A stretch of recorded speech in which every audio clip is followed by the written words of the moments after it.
All right. Let's do some habit tune-ups, Jesse. Sounds good. So for those who don't know, habit tune-up is a segment in which I take a piece of advice from my advice canon and walk you through it. So today I want to talk about what I sometimes call multi-scale seasonality. So I've been reading a lot recently about what I sometimes think of as natural productivity.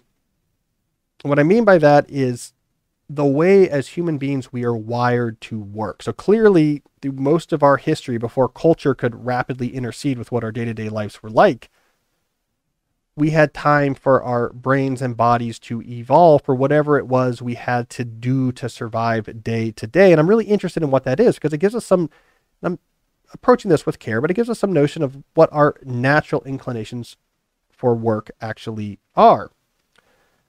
So actually, as we finish recording this, Jesse, my research assistant Caleb's coming over, and he's bringing a big stack of research he's been doing on my behalf on this topic. So a couple hours from now, I'm about to really increase my knowledge of how did we think about work in the Paleolithic.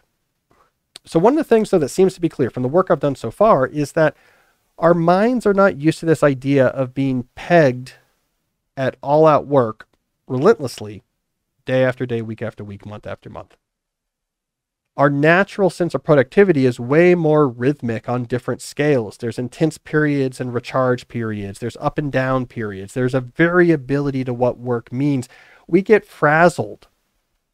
We get this chronic background hum of anxiety when it's every single day, wall to wall, email, Zoom, email, Zoom, email, Zoom, Slack, Slack, Slack, email, email, email, quick break, dinner, go to sleep, repeat. Again and again and again. We can handle intense situations. We're not meant to live in that all of the time. So one of the things I have been recommending, one of the things I've been experimenting with is what I call multi-scale seasonality, which is about inducing more breaks into your working life at different scales to give yourself some freedom from the sense of I'm always on. Now, at the scale of a year, most people will take vacation. So that's good. 1 or 2 weeks, maybe twice a year, people will take off work, and that's good. But what I want to recommend with multi-scale seasonality is that we replicate this at shorter time frames.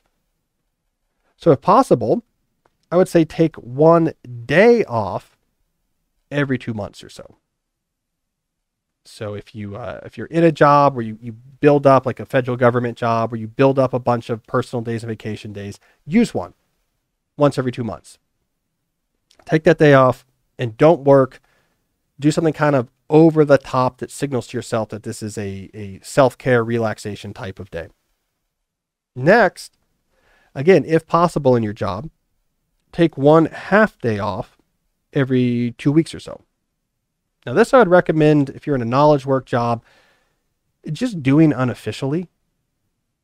Let you follow my advice. You're on top of things. You're organized, your time block planning, your multi-scale planning. You get your stuff done. You can set things up so that on Friday, you're really clocking out of work at 1:30 instead of going all the way to 5. You can figure out how to basically do that. If you're working from home, you can literally go somewhere else.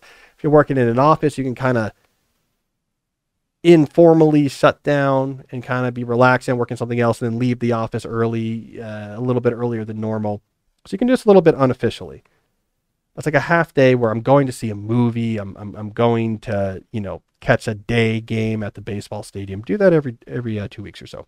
Look, if you're an organized person, this will have zero impact on how much you produce, but it is really good for your psychology. It's not that this adds up to a ton of time off, but psychologically, it adds up to regular breaks from what's going on. You're never too far away from a half day that you're taking off out of the normal where you normally be working. You're never more than a month or so away from taking a full day off and doing something else.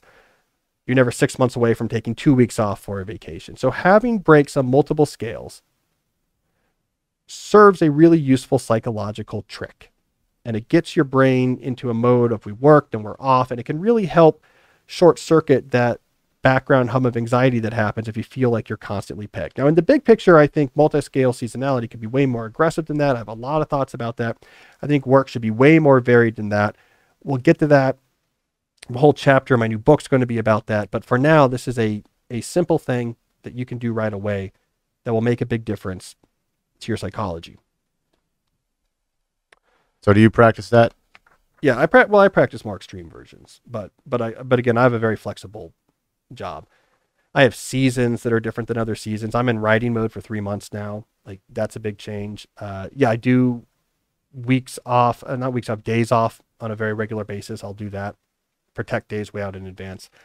Makes a big difference. But you still write 6 days a week? Yeah. Yeah. So, I mean, when I'm talking about days off, it's usually from Georgetown stuff. Yeah. Yeah. Yeah. Writing's on a different type of scale. I'm working on a book for this 6 months. And then the next 6 months, I'm doing nothing. So, like, writing goes back and forth on that scale. But I'm coming to it. This is the working at a natural pace piece of slow productivity. This is what this is starting to get to.